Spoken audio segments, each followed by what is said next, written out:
Bonjour, bienvenue dans votre chaîne Univers Mathématique. Dans cette vidéo, je vais vous proposer des notions concernant les applications injectives. Avant tout, on va parler d'applications et après on va parler d'applications injectives. Premièrement, on va considérer F ici une relation entre deux ensembles. E est appelé ensemble de départ, F appelé ensemble d'arrivée.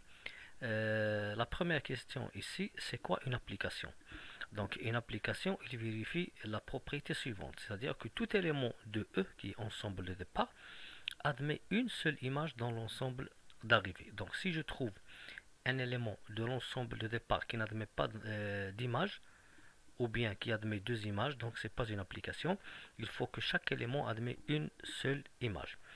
Donc bien sûr, dans cette figure, est-ce que F, cette relation F est une application? On voit ici que plusieurs éléments de E, il admettent une seule image, mais il y a ici un élément qui n'admet pas d'image. Ça veut dire que il existe un élément qui n'admet pas d'image, donc cette relation n'est pas une application. Après, on va éliminer cet élément de E. Cette fois, bien sûr, chaque élément de l'ensemble E admet une seule image dans F, donc par suite, la relation F est une application. On passe maintenant à l'application injective. C'est quoi une application injective?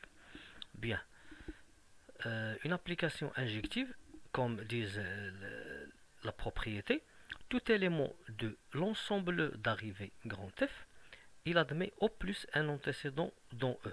C'est quoi au plus? Ça veut dire au maximum un antécédent. C'est-à-dire soit on prend un élément de F qui n'admet pas d'antécédent, ou bien il se peut qu'on a un élément qui est bien sûr qui admet un seul antécédent. Donc soit pas d'antécédent ou bien un seul antécédent, c'est ça au plus, c'est-à-dire au maximum un antécédent. Dans cette figure, est-ce que F est une application injective? Ici, on va se baser sur l'ensemble d'arrivée. On va prendre à chaque fois des éléments de F et voir est-ce que ces éléments ils admettent bien sûr des antécédents, pas d'antécédents, etc. Pour cet élément, il admet un seul antécédent. Pour cet élément, on n'admet pas d'antécédent, de même pour l'autre.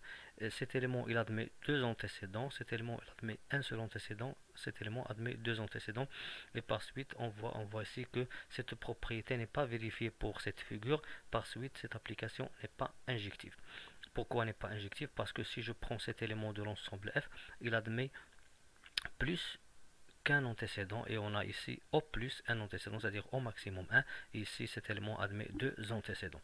Donc, par suite, si je prends par exemple et je nomme ces deux éléments x et y, on voit que ces éléments x et ces deux éléments x et y qui appartiennent à eux, ils sont bien sûr distincts.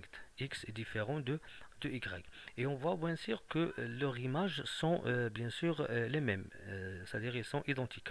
Donc on a x différent de y, f de x égale à f de y. Et on a bien sûr vérifié d'après cette propriété que cette application n'est pas injective. Pourquoi? Parce qu'on a trouvé un élément de f qui admet deux antécédents x et y qui sont distincts. Et d'après cette formule que j'écris ici, les deux éléments de l'ensemble E, ils sont distincts et leurs images sont les mêmes. Et bien sûr, lorsqu'ils sont les mêmes, l'application n'est pas injective. Pour qu'elle soit injective, il faut, puisque le x est différent de y, alors il faut que f de x soit différent de y. Et pour cela, on va prendre cette propriété. C'est-à-dire, pour montrer qu'une application est injective, on va vous montrer que pour tout x, y des éléments de e carré, x différent de y implique que f de x différent de f de y. C'est-à-dire, à chaque fois qu'on prend deux éléments de l'ensemble de départ qui sont distincts, alors nécessairement, les deux images ils sont aussi distinctes. Ou bien on peut utiliser le contraposé de cette implication. On va prendre une autre propriété qui est la suivante. Pour tout x, y des éléments de e carré, f de x égale à f de y implique x égale à y. Et cette propriété qu'on utilise souvent pour montrer qu'une application est injective. Prenons maintenant un exemple. Bien, je vais considérer l'application f définie par f bien sûr de R plus dans R, qui à chaque x, on associe x au carré plus x. Ici, cette application elle est définie de l'ensemble de départ R plus à l'ensemble d'arrivée F, qui à chaque x, on associe x au carré plus 1. La question suivante est montrer que F est injective. Ici, c'est-à-dire qu'il est injectif, on doit montrer l'injectivité de cette fonction, de cette application. Premièrement, pour montrer qu'il est injectif, je vais utiliser cette formule. C'est-à-dire, je vais prendre deux éléments de l'ensemble de départ, tels que les images sont les mêmes, c'est-à-dire f de x égale à f de y. Et bien sûr, d'après la question, puisque on veut montrer qu'il est injectif, il faut bien sûr trouver que x égale à y. Donc si je prends x, y des éléments de R plus carré, c'est-à-dire l'ensemble de départ, qui vérifie f de x égale à f de y, je vais travailler avec l'application ici donnée x au carré plus x. Alors bien sûr, je vais trouver que x au carré plus x égale à y au carré plus y implique que x au carré moins y au carré plus x moins y égale à 0. Ici j'ai une identité remarquable, je vais factoriser par x moins y, x plus y plus x moins y égale à 0. Et je vais factoriser le tout par le facteur commun qui est x moins y. Je vais trouver x moins y facteur de x plus y plus 1 qui est égal à 0. Implique que x moins y égale à 0 ou x plus y plus 1 égale à 0. Bien, nous on veut trouver seulement x égale à y, c'est-à-dire qu'il faut que x moins y soit nul. On va se débarrasser de cette partie-là, c'est-à-dire que x plus y plus 1 n'est pas égal à 0. Et on sait bien sûr que on a bien sûr l'application, elle est définie sur R+, c'est-à-dire que ce x qu'on a pris et y qui appartient à R plus carré, ils sont tous les deux positifs, donc la somme plus 1 est strictement positive, ça veut dire que cette somme est différente de 0, puisqu'il est différent de 0, alors nécessairement x égale à y. Puisqu'on a commencé par deux éléments de l'ensemble de départ qui vérifient f de x égale à f de y, et on a trouvé par implication que x égale à y, donc par suite on a montré que f est injective. Par suite, f est injective.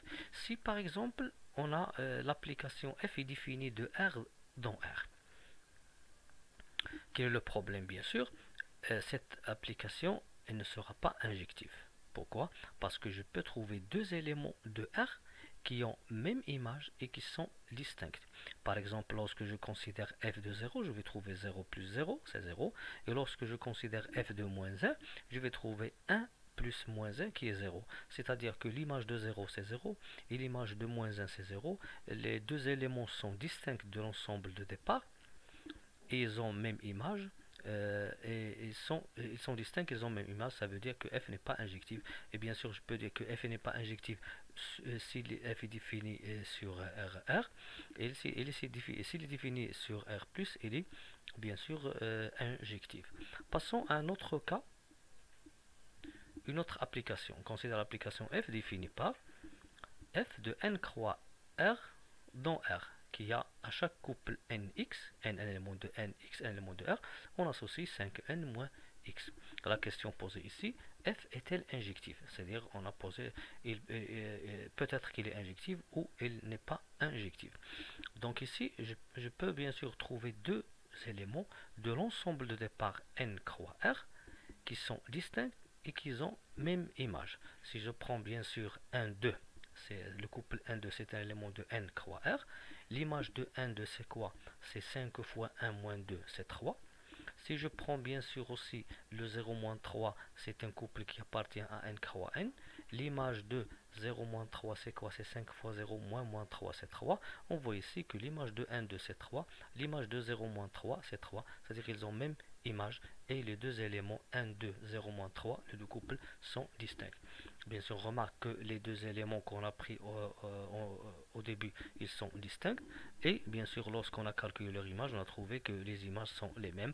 Par suite, je peux dire que le 3 ici, elle admet deux antécédents. Et on a dit avant que pour qu'elle soit injective, il faut que chaque élément de l'ensemble d'arrivée admet au plus un antécédent, c'est-à-dire soit il n'admet pas d'antécédent ou bien un seul antécédent. Par suite, l'application f ici, elle n'est pas injective.